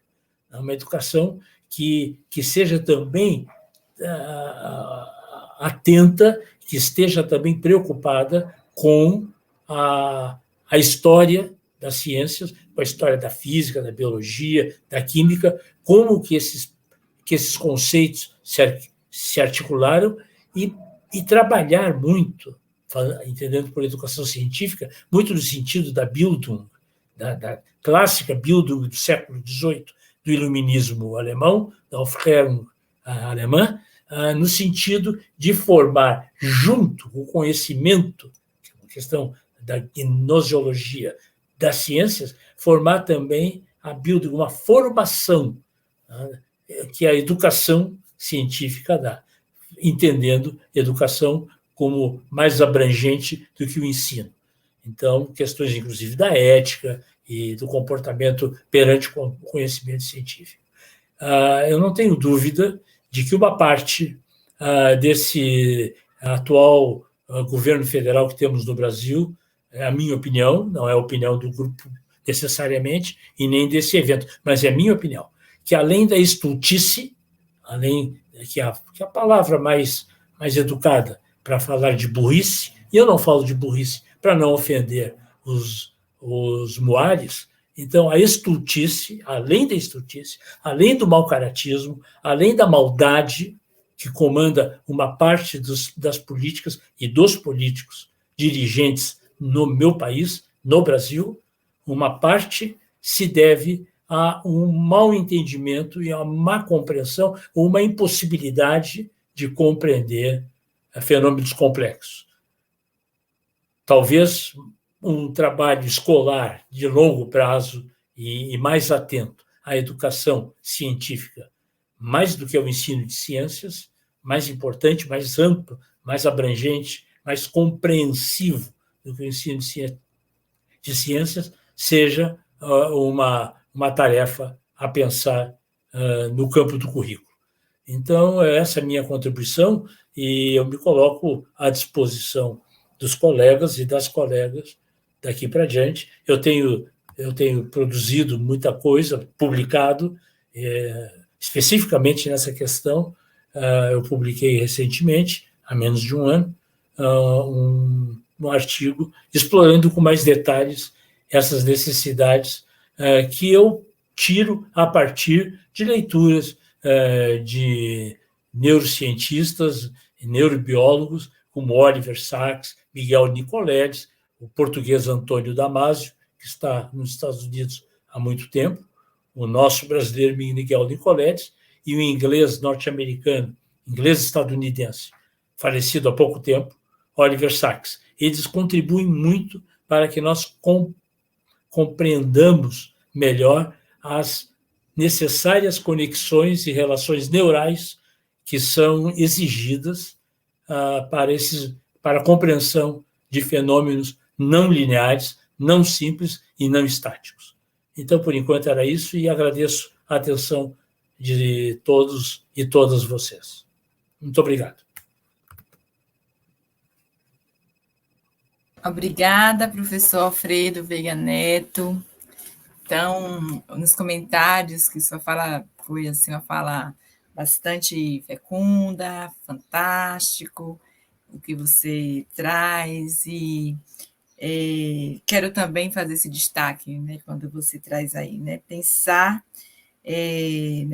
nessas transformações contemporâneas desse presente, e aí o senhor faz de uma forma brilhante, muito lúcida, essa discussão acerca da sindemia covídica e como isso nos afeta e também é afetada, né? Então, esse fenômeno da complexidade e como a gente precisa ouvir mais, e que bom te ouvir, que bom que você trouxe essa fala para a gente hoje aqui à tarde, e eu só tenho a agradecer, uma honra realmente poder estar aqui te ouvindo, né? Assim, muito obrigado. Os participantes. Muito obrigada. Eu vou chamar agora a colega, a pesquisadora, professora, doutora Alice Cassimiro Lopes. Boa tarde. Boa tarde, Maria Cláudia. É com muito prazer que eu estou aqui, né? Eu agradeço a comissão organizadora do 5º Colóquio Luso-Afro-Brasileiro sobre questões curriculares, cumprimento os meus colegas de mesa, Alfredo, Juarez, Fernando, Maria Cláudia, todo o pessoal que também está aí da equipe no apoio, né, nos bastidores, que sem eles a gente não poderia estar fazendo esse evento, então agradeço e cumprimento. Né? É um grande prazer, mesmo sendo online, mesmo a gente não podendo, né, faltando o abraço, faltando o encontro no cafezinho e as conversas de fim de noite, né? Mesmo assim, eu considero que essa é uma oportunidade, né, gerada por um dos eventos que, como o Alfredo já destacou muito bem, né, chamando de sindemia, né, é um dos eventos mais alarmantes e dolorosos que nós tivemos nos últimos tempos, né? E que eu costumo dizer que é um momento muito sombrio, mas que a gente não deve apenas esperar passar, né? A gente tem que procurar, né, e estamos fazendo isso, enfrentar esse momento, procurando agir na busca de soluções coletivas para fazer passar e para nós podermos estar produzindo currículo e educação a despeito de tudo, né? A minha intenção aqui é fazer uma fala de forma sucinta, visando o debate, né? Não sei até que ponto eu conseguirei ser tão sucinta, né, e tão clara quanto os meus colegas que me antecederam, né? Mas tentando apresentar um pouco as noções de currículo e de políticas de currículo, né, com as quais eu tenho operado num enfoque pós-estrutural e pós-fundacional. O que é muito interessante é que nós não combinamos, nós como integrantes da mesa, nós não combinamos o que nós iríamos falar, mas temos várias, né, não que tenhamos as mesmas perspectivas teóricas, mas temos vários pontos de encontro nessas falas, né? Uma delas, que foi ressaltada aqui de diferentes formas e de diferentes enfoques, passa pela compreensão discursiva, né? Pelo entendimento de um papel, de uma função preponderante da linguagem na interpretação do mundo, né? Dos processos de significação. Com a perspectiva discursiva com a qual eu particularmente trabalho, né, eu estou procurando pensar o tempo todo que esse processo de falar, escrever, ser falado, ser escrito, ser significado, identificado, subjetivado, nos coloca o tempo inteiro no processo do diferir, né? Com essa perspectiva discursiva, eu procuro me diferenciar daqueles que julgam que, quando nós falamos e nós escrevemos, nossas palavras, ou melhor dizendo, os significantes, podem representar no sentido de reapresentar objetos ausentes no momento da fala e da escrita, né? Com essa ideia, eu estou procurando questionar a ilusão de que, ao falarmos e escrevermos, né, ao lidarmos com a linguagem, ao nos dispormos no processo da linguagem, né, nós estaríamos trazendo os objetos e dados tal e qual, né, eles existem, podendo, dessa forma, apresentar-los, né, e deles extrair uma determinada noção de verdade. Com essa centralidade na linguagem, com esse foco e a minha preocupação minha na centralidade na linguagem, eu quero também marcar, como eu já fiz em outras vezes, eu gosto sempre de reiterar, porque toda reiteração envolve também suplementação, né, na perspectiva desconstrutiva, né? Eu gosto sempre de salientar que essa centralidade da linguagem não é uma perspectiva relativista no gênero qualquer afirmação é verdade, qualquer texto vale, um assim é se lhe parece pirandeliano, ou se nós quisermos atualizar para as perspectivas que hoje, né, muito aparecem nas redes sociais, né, não é uma tônica do existe a minha verdade, existe a sua verdade, cada um tem a sua opinião, liberdade significa cada um viver com a sua opinião, né? Eu sempre gosto de marcar que dizer que tudo é verdade ou que tudo é relativo, ambas são expressões profundamente absolutistas, generalistas, né? E envolve uma ideia tão absolutista quanto dizer que a verdade está nos dados ou nos fatos da natureza, né? Ao mesmo tempo, em diferentes textos, eu tenho procurado destacar que qualquer pretensão de questionar os chamados discursos da pós-verdade, né, uma das expressões que se utiliza para pensar o momento atual, ou os chamados discursos anti-ciência, anti-vacina, anti-aquecimento global, anti-universidade, anti-investimento na pesquisa, né? Eu tenho insistido em dizer de que esses discursos não serão combatidos com uma ideia de mais ciência na escola, mais verdade, mais fatos, mais explicações, na linha do aqui está a verdade dos fatos, nós vamos iluminar a todos e daí por diante a verdade será compreendida.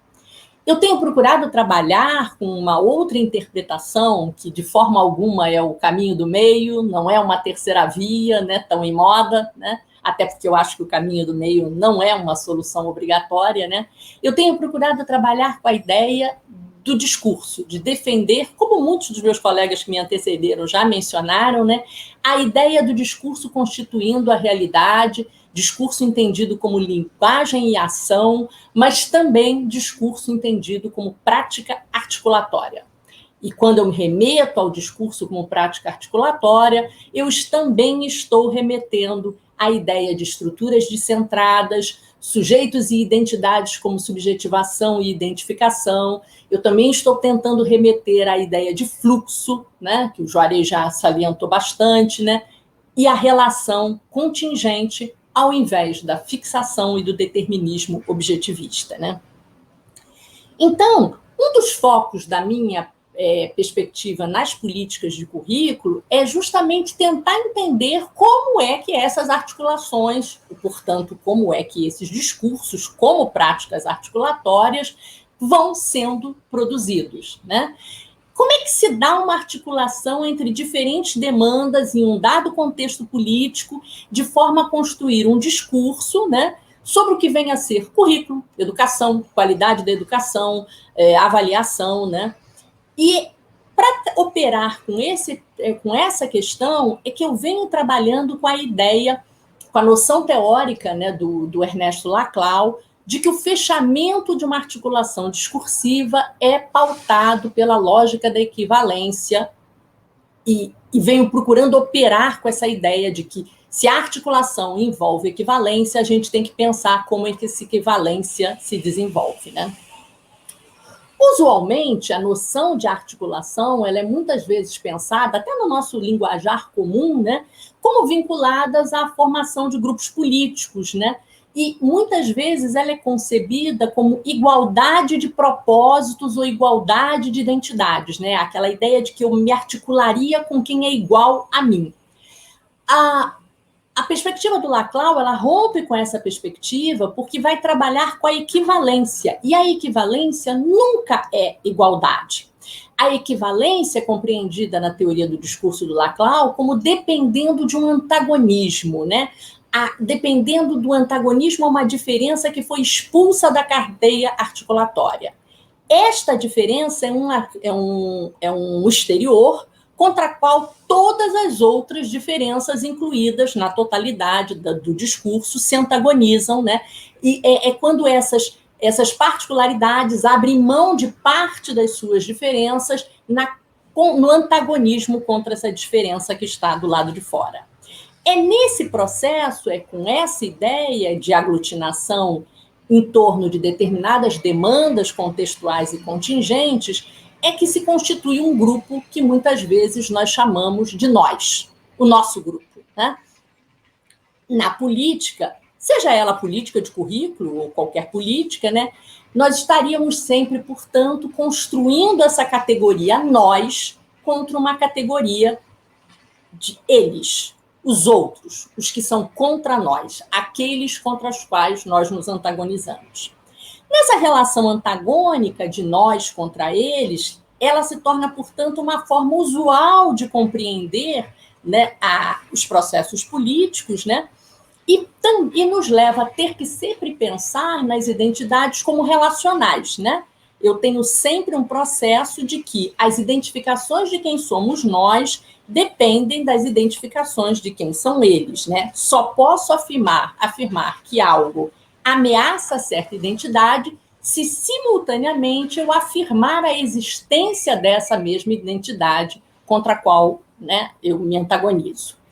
Essa discussão teórica que me leva a considerar que quando nós falamos de discursos curriculares, nós também estamos falando de equivalências e de relações produzidas em determinados contextos, né? Uma luta política relativa ao que é significado como currículo, né? Na ideia de que sempre nessa luta política há tradições, mas essas tradições são submetidas a uma tradução, né? Estabelecendo limites e produzindo sentidos, né? Nessa perspectiva, currículo envolve essa luta política pela significação, né? E é nesse contexto que eu tenho também procurado operar com a noção de investimento radical. Um investimento radical com ênfase no político. E o que seria esse investimento radical? Um investimento sem garantias, não apenas racional, mas também envolvendo afetos e paixões na política, né? Defender um investimento radical na política, e no caso aí, particularmente na política de currículo, né, é enfatizar o político. Não é defender uma suposta liberdade completa, uma ausência de normas, é defender que toda normatividade é contingente, submetida à negociação, aos antagonismos e aos conflitos. Toda normatividade é decorrente também de uma articulação discursiva sem fundamento, né? E é nessa perspectiva que a liberdade, aquela liberdade que eu mencionei no início, a liberdade de ter uma determinada opinião, não é ausência de limites, mas é negociação constante entre liberdade e deslocamento, liberdade e não liberdade, né? Apostar nesse investimento radical, né, é considerar que nós não deixamos de intervir, nós estamos intervindo o tempo inteiro, né? Os processos aqui, estar neste evento, estar falando em público, defendendo determinadas proposições, produzindo teoria, propondo projetos, né, também vai ser desenvolvido o tempo inteiro, né? A gente vai estar fazendo isso o tempo inteiro. Porém, não será feito com a lógica de que existem parâmetros epistemológicos fixos, princípios genéricos, categóricos, referentes externos ou estruturas garantidoras desse processo de investimento radical. Ao contrário, nós vamos estar fadados a fazer julgamentos, projetos, propostas, escrever texto, falar, argumentar, tentar nos comunicar, tentar produzir justificativas em relação à razoabilidade de tudo aquilo que nós realizamos. E, ao mesmo tempo que nós fazemos isso, nós estamos simultaneamente negociando as significações que nós pretendemos estabilizar. São produzidas articulações entre demandas diferenciais que provisoriamente se tornam equivalentes em frente a um determinado exterior, que se supõe ameaçar o atendimento dessas demandas. Todo o tempo, tais significações, fixações, estabilizações, discursos, em última instância, são deslocados. Para tentar ampliar o entendimento dessa interpretação de currículo que eu estou propondo aqui, é que eu acho importante também destacar do que eu não estou falando, o que eu estou revolvendo e trabalhando em outra direção. Nessa perspectiva pós-estrutural e pós-fundacional, discursiva, né, de currículo que eu estou procurando defender aqui, não cabe falar em disputa pela seleção de conteúdos ou introduzir saberes populares na escola, ou mesmo em valorizar saberes científicos historicamente consagrados. Nessa perspectiva que eu estou falando, a gente vai estar sempre pensando em disputas pela produção de significados na escola. Uma disputa que se faz não exclusivamente na escola, mas que tem a escola como um locus privilegiado na medida em que a gente está falando de política de currículo. Então, essas disputas políticas, elas não antecedem a produção do currículo, não é algo que acontece antes de que a gente esteja na escola, não. O estar produzindo currículo, essa é a própria produção da significação do currículo. Uma das formas de estar nessa disputa, ele é por meio do discurso da qualidade da educação. Determinados sentidos, determinados significados são construídos para o currículo por meio, por exemplo, da associação do currículo com um projeto de qualidade. A gente vê isso nas propostas de centralidade curricular, dentre elas a da BNCC. A BNCC não é a única, mas é uma das significativas, né? Nesse processo, diferentes grupos sociais defendem diferentes projetos de sociedade e diferentes projetos de currículo, né?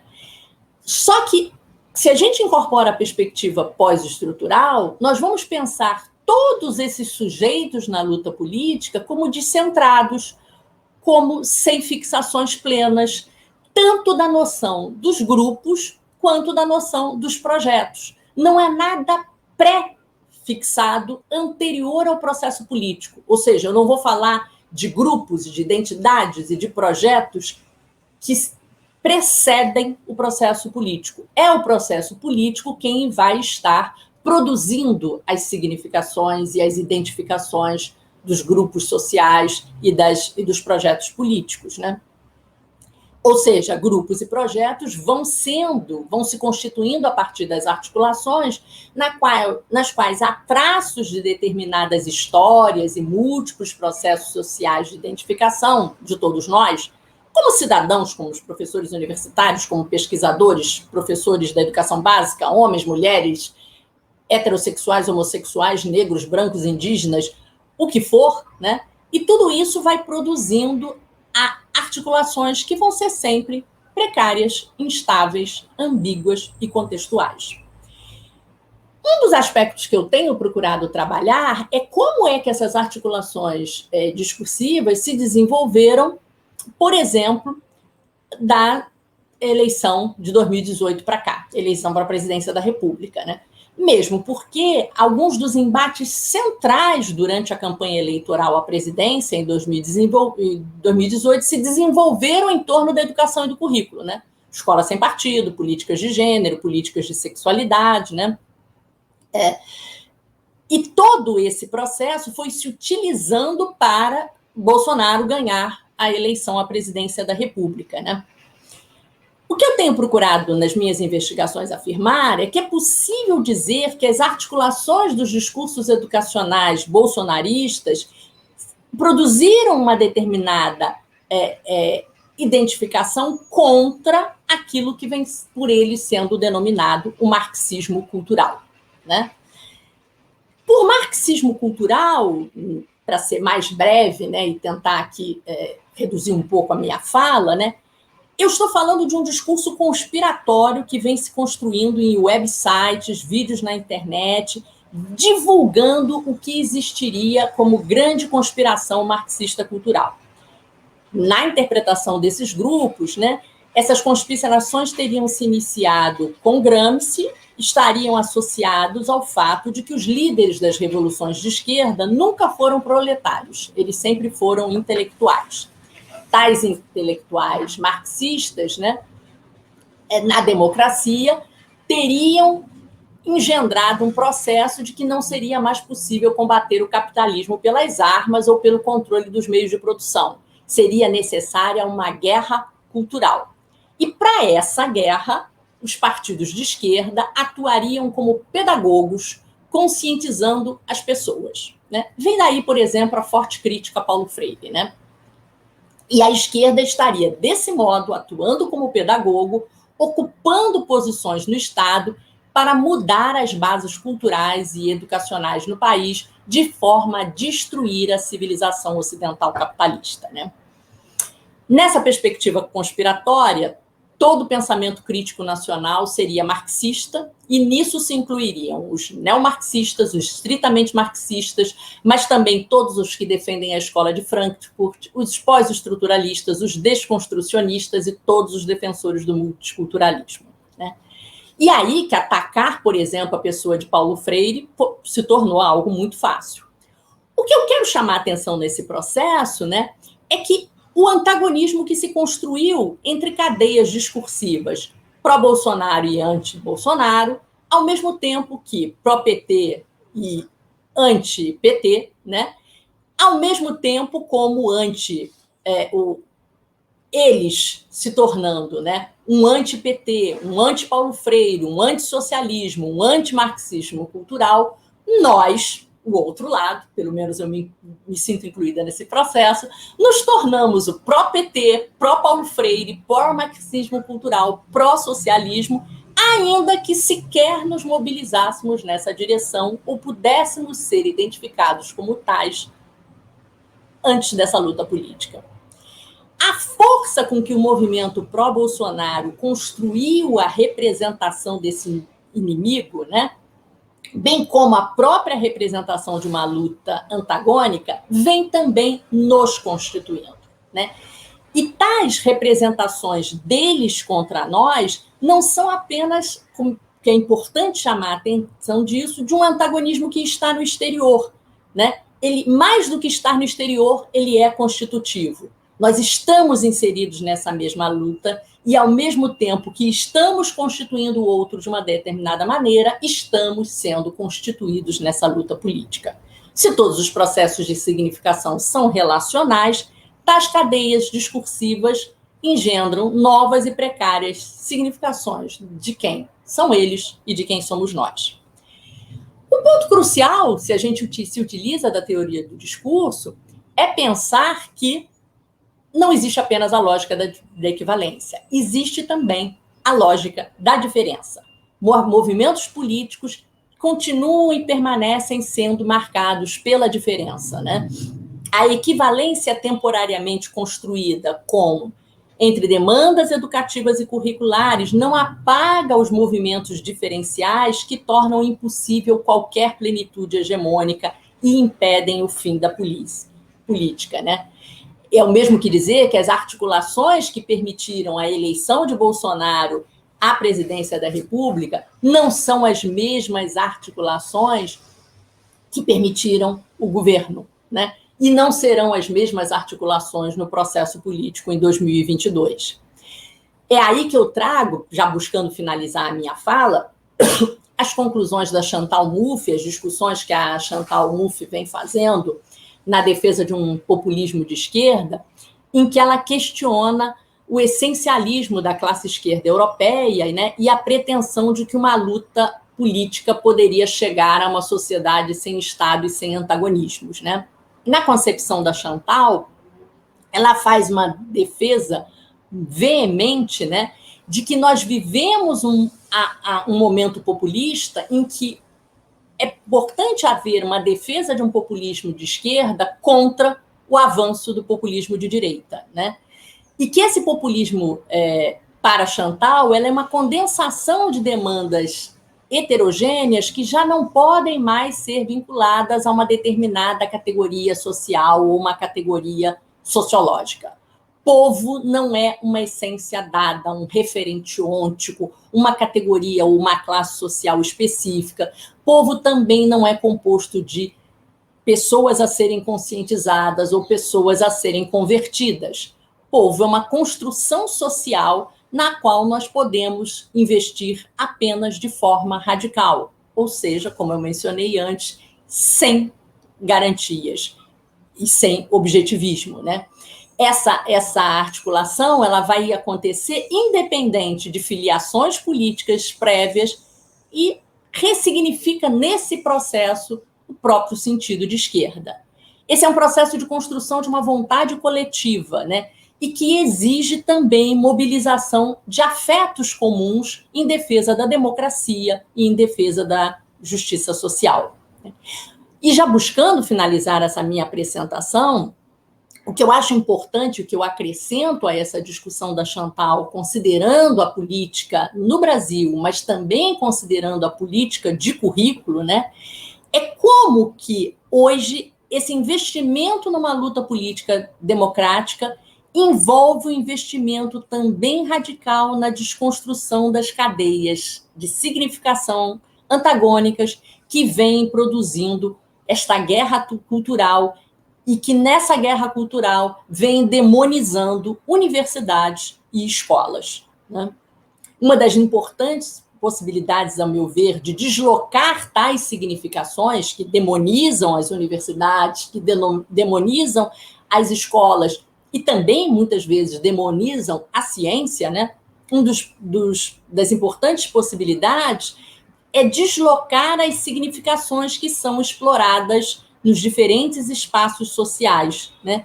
Tentar mobilizar em diferentes contextos, tentar organizar em diferentes movimentos políticos contextuais a produção e a negociação do significado do currículo, né?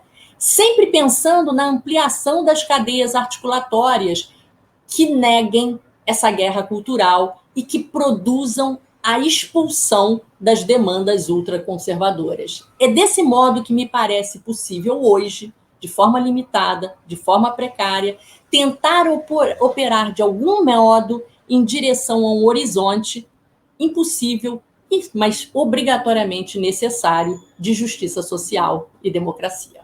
Muito obrigada por vocês terem me ouvido até aqui. Que bom, obrigada, professora Alice Cassimiro Lopes. Acho que dá para a gente tem um tempo para a gente discutir, para a gente conversar. Essa foi a intenção. Ficar com esse tempo para o debate. Isso, o debate. Muitos elogiando nos comentários, fazendo suas considerações acerca do que vocês trouxeram. E eu quero já, assim, para a gente apimentar um pouco aqui a nossa conversação, nosso diálogo, que você traz também a gente para esse tempo presente, que tempo presente das transformações ou das guerras, né, que a gente está vendo aí, cultural, guerras culturais, no plural, falando, te perguntar mesmo, né, assim, né, que em que medida essas novas cadeias discursivas, quem são eles e quem são eles e quem são nós, né, elas podem, de fato, dialogar com essa perspectiva de a gente garantia, né, de garantia, se é que a gente pode dizer que a gente pode ter uma garantia da democracia. Tá? E aí, lógico que eu quero voltar à sua fala, para mim, muito densa e refinada, quando você diz desse investimento radical na política ou nas políticas de currículo, enfatizando o político. Trazendo isso, né? Porque eu acho que você toca em um aspecto que para mim é muito caro, que é esse investimento radical. E esse investimento radical está muito nesse antagonismo. E a gente vive agora também, né? Então, eu queria poder te ouvir, né? Conversar mais, bater esse papo aí, lógico, trazendo também o professor Alfredo e o professor Juarez e o professor Fernando também aqui, quem puder botar eles na tela, para eles também poderem ser... Para a gente poder ir conversando. Tem uma discussão, né? A minha pergunta é para a Alice, mas não quer dizer que os outros também não possam. Quer que eu comece responder. respondendo ou você quer trazer outra? Se a gente tiver, né, blocos, deixa eu olhar aqui. Nesse aqui, que eu não fui lá no... Se quiser, eu começo respondendo isso, depois o pessoal aí... Ok, comenta. Acho que a gente pode começar. Você respondendo essa. Tá, deixa eu, então, insistir, esclarecer alguns pontos do que você colocou. Realmente, eu concordo, essa é uma noção que o Laclau traz para um outro contexto que eu trago para a política de currículo, da ideia de investimento radical, mas vamos entender que a noção de radical na teoria do discurso passa justamente pela ideia de que todo investimento que vai se fazer é um investimento sem garantias, né? Não existe a ideia de um horizonte no qual nós sabemos que vamos chegar, sabemos o caminho a chegar e que nós lá chegaremos e lá encontraremos a sociedade democrática. Tanto que quando você fala da garantia de democracia, uma das primeiras noções é justamente pensar que se eu quero trabalhar com democracia, isso implica abrir os espaços de poder. Então, qualquer democracia garantia é democracia morta. Democracia, a gente tem que estar sempre disputando por ela. A gente tem que estar sempre, né, num processo aberto de estar operando em direção a processos democráticos, né?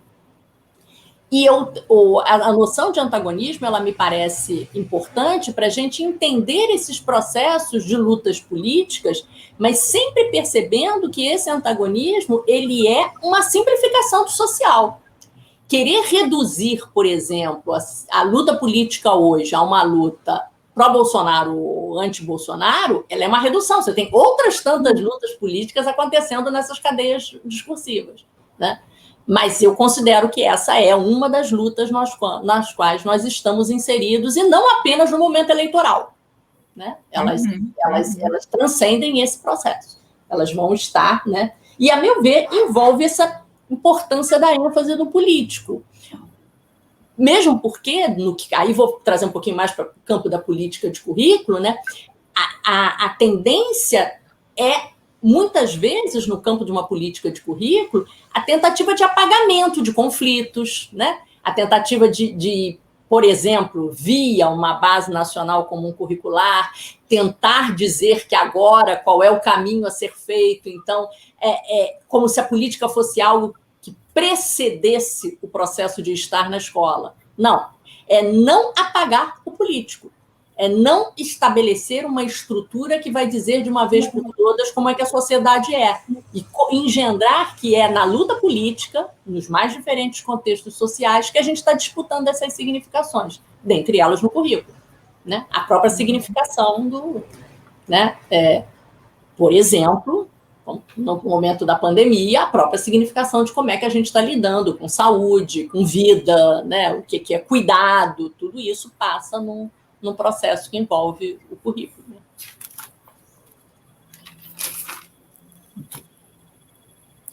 Ok, obrigada, professora. Eu queria voltar um pouquinho ainda, né, na fala do professor Alfredo Veiga Neto, para a gente estabelecer um pouco, aproveitar esse tempo, quando o senhor fala da cidemia covídica, e aí você traz muito essa discussão, ou destacou, né, fez o realce de como a cidemia covídica, ela é afetada e afeta também os fenômenos que você colocou muito bem, o senhor colocou muito bem, que está no campo da complexidade, que não se dá a partir somente de uma perspectiva de dizer que é um problema de saúde pública. E aí eu queria conversar contigo mais de como isso tudo tem impactado,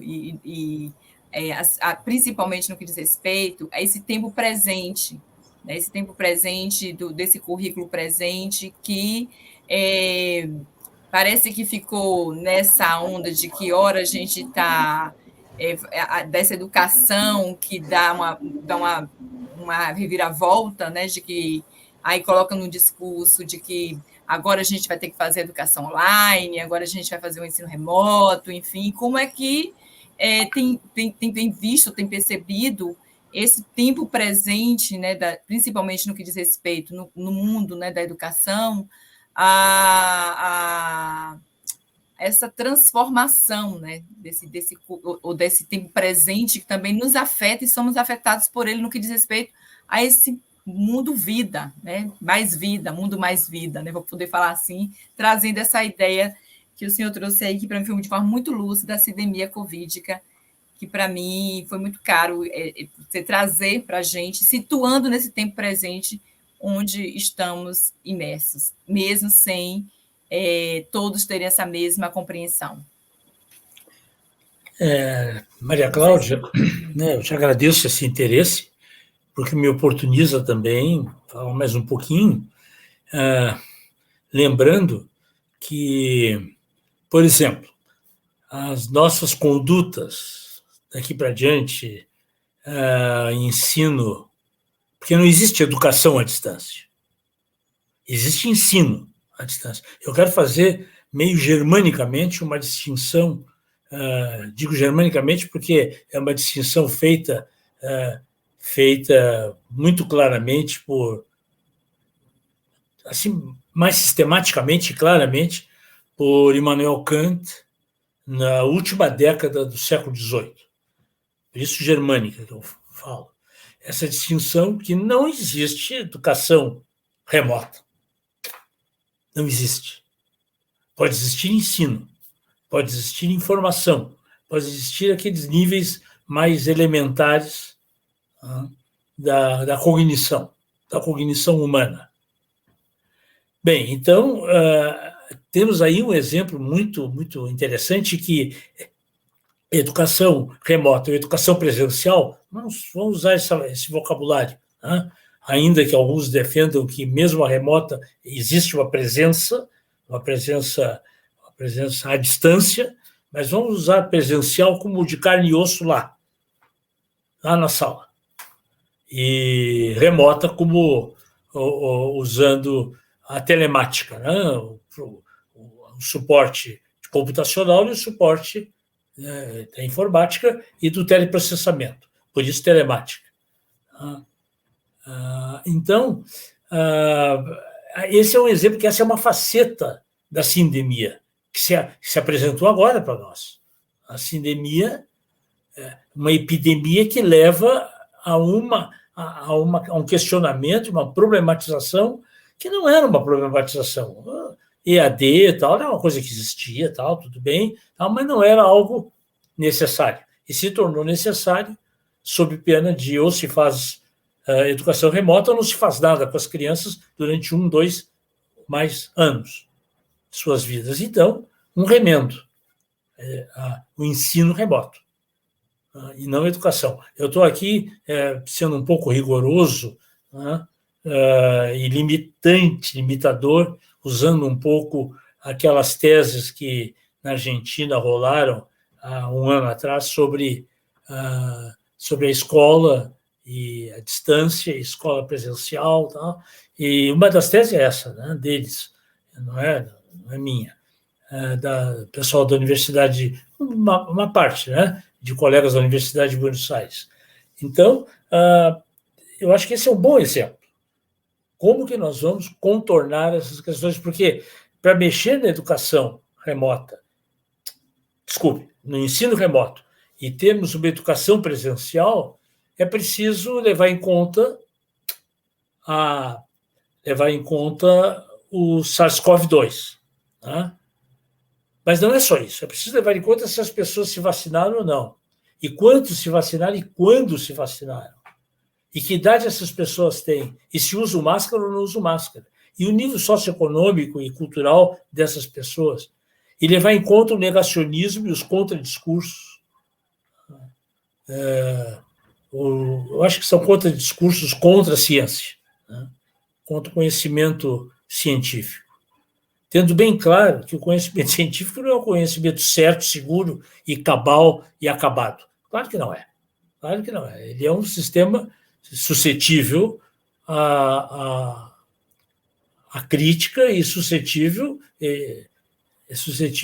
Isso o Popper já tinha mostrado na década de 1930.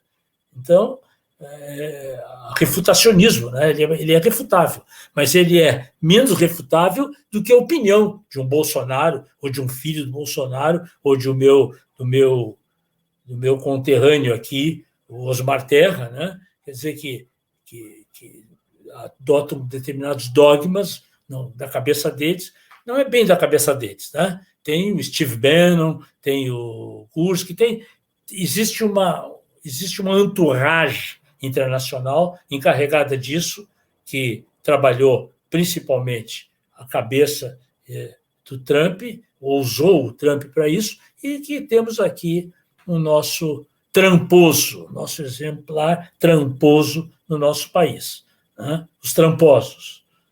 São os fãs do Steve Bannon, que é muito interessante ver uma certa genealogia de onde vem esses discursos de que falou a minha querida Alice, e de onde se alimentam, né? Porque perguntar também, né, como que esses discursos deram tão certo, estão dando ainda tão certos, esses discursos, entre nós, esses discursos que vêm dessa corrente do tradicionalismo, que é esse movimento que se iniciou na década de 1960, 70, um movimento antimodernidade, conservador e ligado a religiões ou seitas, pentecostais especialmente. Isso na Rússia, nos Estados Unidos, e vicejou e viceja ainda no Brasil. Então, é interessante seguir essas coisas para compreender a complexidade da coisa, né? Então, como é difícil de explicar que esses fenômenos multifatoriais e fenômenos estocásticos e sinergísticos, porque a soma dos fenômenos isolados é maior do que a soma aritmética desses fenômenos. O resultado final é maior. Alguns fenômenos se anulam, mas, em geral, se potencializam. Há um processo de sinergia, né? Aí entra, por exemplo, só para terminar, entra um conceito que é um dos pontos de Deleuze que mais me agrada, quando ele complexifica os fenômenos causais, né? A causalidade, falando em causas imanentes. Tem que compreender a causalidade imanente, que não tem nada a ver com as causalidades lá pensadas por Aristóteles ou depois trabalhadas pela ciência moderna do século XVII em diante, de causa e efeito. É muito mais complicado do que isso, né? São fenômenos de retroalimentação, de feedback positivo, feedback negativo. Ou a pessoa compreende isso aí, ou não vai entender como é que funciona uma sindemia. E aí a sindemia ganha de nós. O vírus ganha de nós. Porque a realidade é muito mais complexa do que essa simplificação que se faz e que eu muitas vezes fiz no ensino de ciências, dizendo, né, que, por exemplo, o vento é que produz o movimento das árvores. Pronto, então tem uma causa, tem um efeito. É muito mais complicado que isso. É muito mais complicado, porque as árvores se movimentando também resistem ao vento, e em outros lugares, outros tipos de árvores não resistem, mas amplificam o vento. Então, é preciso conexões neurais aptas a fazer essas relações complexas, que tem que haver com complexidade, e eu não estou falando da complexidade aqui do Morin, não, tem um pouco a ver com isso, mas é diferente também disso. Mas, enfim, obrigado, desculpe tomar tempo. Que tomar tempo, professor. Que bom, dá para a gente dialogar mais. A professora Alice fez pergunta aí no chat, aí vocês vão continuar discutindo. Anote aí, tome nota, tá? Passe o olho aí do que ela te pergunta, mas eu quero encaminhar assim para as nossas conclusões. Agradecer infinitamente, sinto muito honrada de estar aqui nesse tempo e espaço. Tem uma pergunta aqui direta para mim, da Alice, né? Não cabe... Tem um comentário, dá para você responder rapidinho. Pois é. Não cabe uma diferença entre a pergunta, né? Entre educação remota. A educação remota pode ser ao mesmo tempo. Eu estou querendo só chamar a atenção, que eu concordo com você do ensino à distância, mas assim, isso que nós estamos fazendo aqui, não sei o que o Juarez e o Fernando pensam, esse tipo de atividade síncrona, sim, claro que tem perdas em relação ao presencial, mas ele também é educativo, é isso que eu quero dizer. É porque eu considero, porque eu estou usando o conceito de educação, né, num sentido mais radical e mais abrangente, que é a educação sentimental, como diz os ingleses, que é a educação estética, que é a educação... Nesse sentido, nada substitui a presença física. A presença de carne e osso. Então, vamos ter que continuar debatendo depois. Eu não acho que é substituir, mas é outra coisa. A gente consegue fazer. Isso que eu estou falando não é tranquilo. Eu estou entendendo, entendi seu ponto de vista. Não é geral. Eu estou muito contente de ter te encontrado aqui, porque fazia 2 anos que eu nem te via. Então está muito bom. Mas não é a mesma coisa. Não é. A mesma coisa. Isso a gente vai ter que trazer essas questões aí, viu, depois. A gente vai... E a educação... O Juarez e o Fernando pensam em relação a isso. Assim como eu estou com saudade do Juarez falar também. aqui, mas o nosso tempo está apertado, mas... são discussões... de fato... Assim, pensar que a nossa linguagem, nosso discurso, a representação do mundo não captura esse movimento que é o mundo, produz, inclusive, isso que a gente está comentando aqui, né? Quando é que termina o ensino e começa a educação? Isso, Só essa discussão.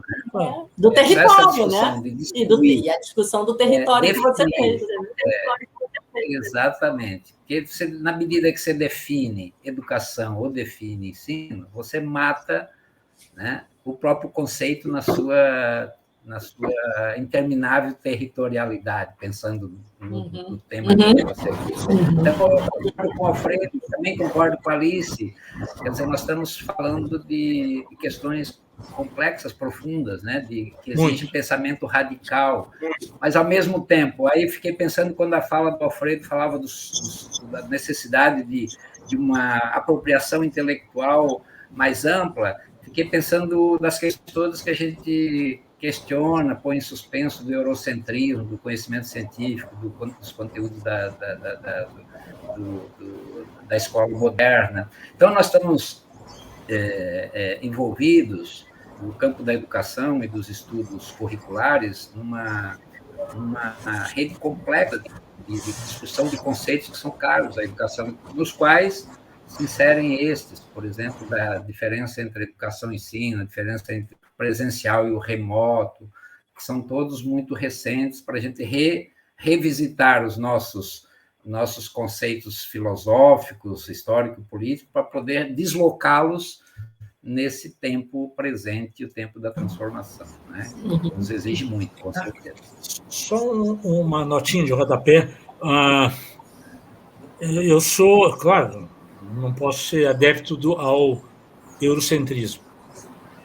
Não posso ser. Mas eu não sou anti-Europa. Acho que... Tá, ok. Sim. Eu também não. Gente, dá... Maria Cláudia, cada hora que ele fala... Que coisa! Café, né? Um café agora, né, Alfredo? Café agora. Está faltando demais, gente. Exatamente, está aí. É isso que eu queria dizer. Está faltando café, faltando corredor. Isso eu concordo. Então, estamos de acordo. Estamos mesmo. Eu quero, assim, gente, agradecer imensamente a colaboração, a disponibilidade, todo o esforço, né, para vocês estarem aqui no colóquio, no 5º Colóquio Luso Afro Brasileiro, que a gente está fazendo online. E dizer assim, eu me sinto muito honrado, acho que a gente poderia passar mais tempo realmente, né, discutindo aqui, dialogando, mas provavelmente, eu vou concordar aí com o professor Alfredo, lógico que a gente precisa da troca vital, né? A troca vital, da energia vital é fundante, Isso, é fundamental. Cheiros, cheiro, né? tamanho. Isso, então eu quero assim dizer a vocês que a gente encerra essa mesa com o coração assim de que quero mais, com gostinho de quero mais, mas isso é bom, isso é muito bom. E eu quero convidar também os demais participantes, que são nossos ouvintes, que estão participando também lá pela plataforma do Even, que continuem assistindo e participando das outras modalidades. E a gente termina por aqui, fazendo esse agradecimento coletivo e sempre dizendo que vamos, mais do que nunca, resistir. Né? A nossa resistência é fundamental.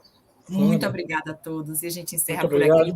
Peço que bote todo mundo na tela para a gente fazer um print, tá? Gente, obrigado, obrigado. Isabela. Muito obrigado, muito obrigado. E para mim também foi uma aprendizagem. Eu estou aqui digerindo todas as ideias que foram aqui colocadas e foi muito bom, foi muito rico. É uma pena que o Cronos, né, o tempo, não nos favorece, né? Mas mas foi muito bom te ouvir, Fernando. Muito bom. Muito interessante. Muito bom. Obrigada, Fernanda. Obrigado. Beijos. Beijos. Tchau. Bom, sucesso, Fernando, que vai seguir. Sucesso. Isso, sucesso.